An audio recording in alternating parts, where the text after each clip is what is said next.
my name is Miss Pam, and I'm from Building Blocks Child Development Center here in Spencer, West Virginia. And I have a book for you today, and a letter O recognition, and a little bit of a science project. Our book today is called Commotion in the Ocean.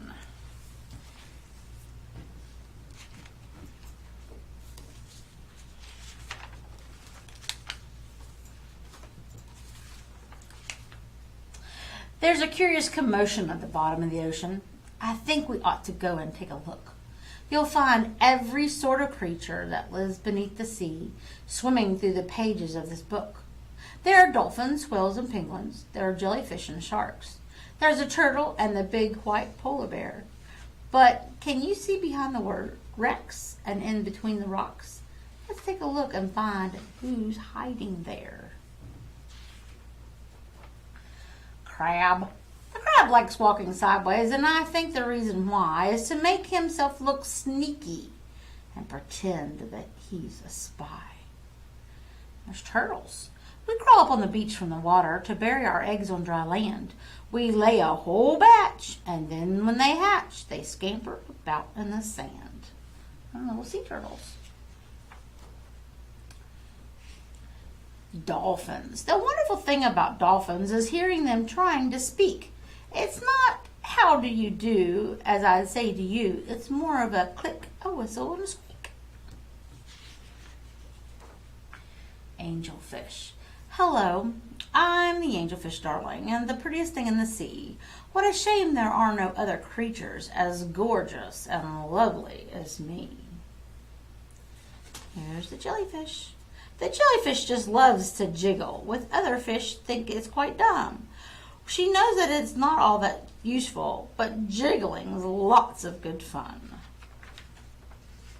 Ooh, and there's the shark. I swim with a grin up to greet you. See how my jaws open wide? Why don't you come a bit closer? Please, take a good look inside. Yikes! Poor little starfish are getting out of the way. And there's a swordfish. I love to chase after small fishes. It keeps me from getting too bored. And then when I start feeling hungry, I skewer a few on my sword. And here's the octopus. Having 8 arms can be useful. You may think it looks a bit funny, but it helps me to hold on my children and tickle each one on the tummy. And there's the stingray. At the bottom of the ocean, the stingray flaps his wings. But don't you get too close to him. His tail really stings. And here's the lobsters. Never shake hands with a lobster. It isn't a wise thing to do. With a clippity-clap and a snippity-snap, he would snip all your fingers in two. I wouldn't want to do that. And they are down in the deep sea, miles below the surface where the waters dark and deep, live the most amazing creatures that you ever could meet. There are fish of all descriptions, of every shape and size. Some have giant pointy teeth and great big bulging eyes. Some of them can walk around and balance on their fins. But the strangest fish of all have glowing whiskers on their chins. And the blue whale. There's no other beast on the planet as big as the giant blue whale. He measures a massive 100 feet long from his head to the tip of his tail. We're just a bunch of barnacles, and all we do is cling. We know it's not that glamorous, but it's our favorite thing. And there's a little barnacles on the bottom. And here's the walruses. Our bodies are covered with blubber, and our tusks are incredibly long.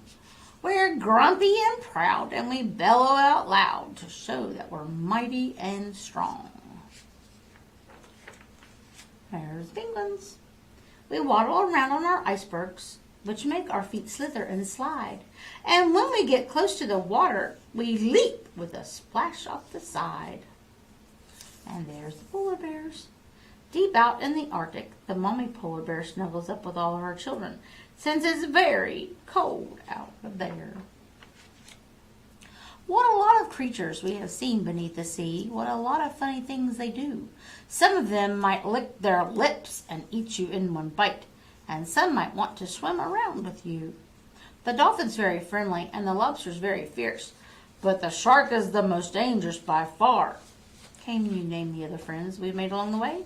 See if you can tell me who they are. The end. Alright, so this is our letter O book. And the things that we're going to do today is we are going to, if I can get my paper turned around correctly, we are going to practice the letter O. And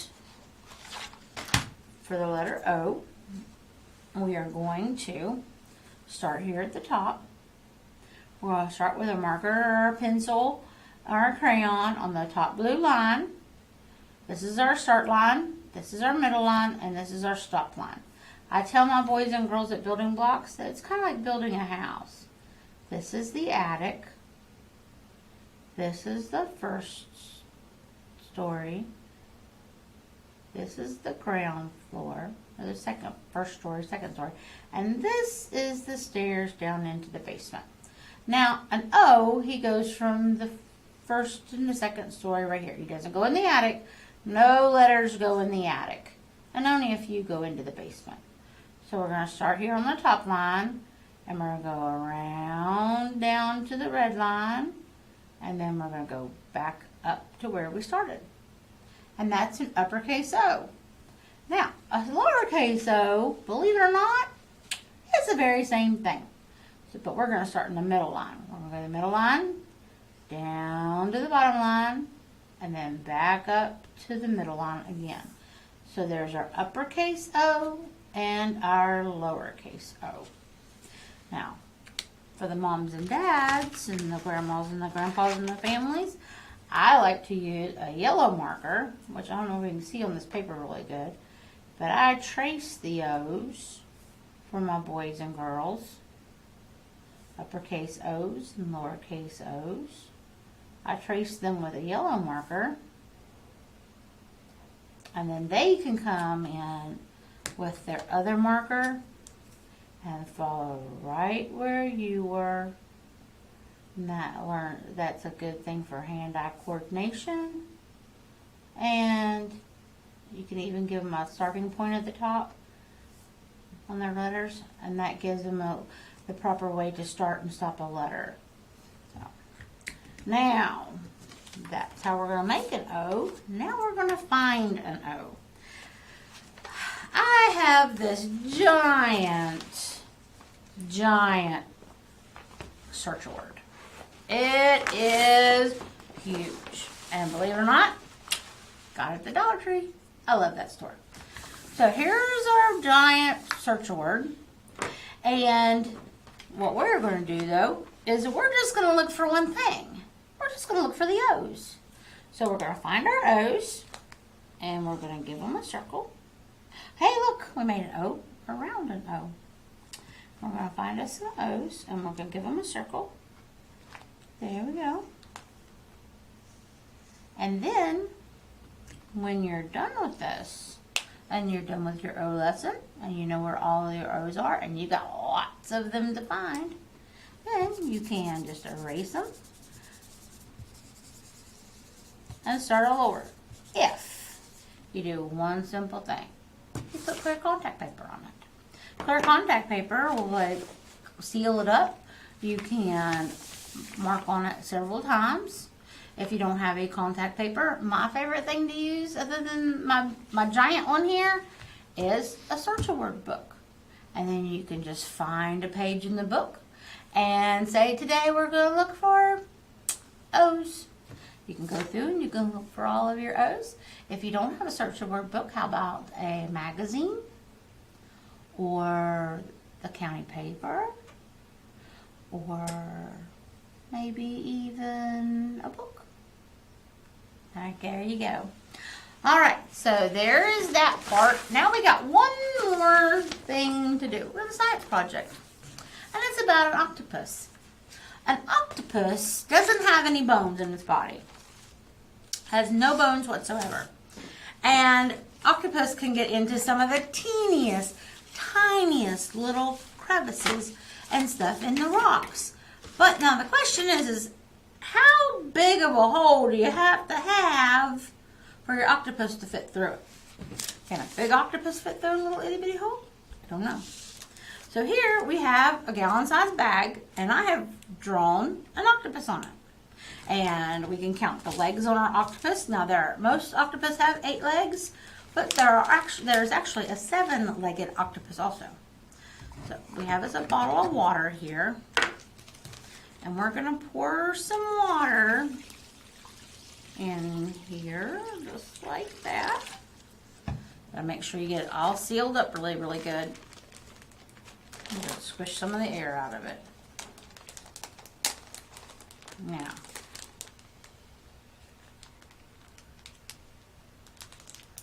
Now we have a gallon-sized bag with about 1.5 inches, maybe 2 inches of water in the bottom.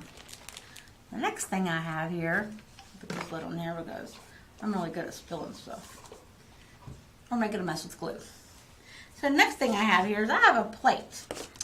Might be easier to see that way. And I've cut a little tiny hole out of the plate. Now the question is, the science question of the day.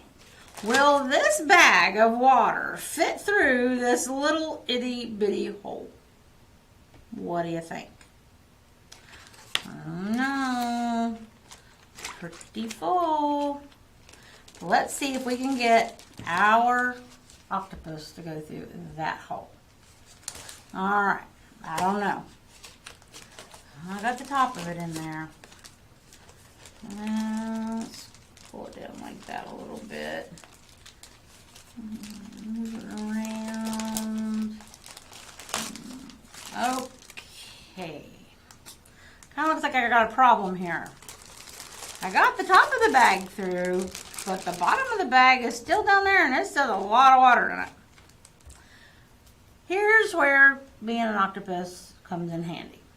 An octopus can squeeze the water out of their head, and that makes them propel through the ocean. But it also allows them to get into teeny tiny little areas to hide. And then he can all the way through, and he's all hidden. Can't see him. And that's how he can stay safe. So, all right, there you go. Now, real quick, if you want to do this, make sure that an adult seals the bag really, really good. And you kind of got to squeeze some of the air out of it, because if you try to push the big octopus through the little itty bitty hole, and you have a lot of air in the bag and a lot of water in the bag, it's going to go somewhere. And you may need Mr. Dave to hand you some paper towels. So, there you go. I hope you had fun. I hope you enjoyed it. This is Miss Pam from Building Blocks Child Development Center. We'll see you later. Bye.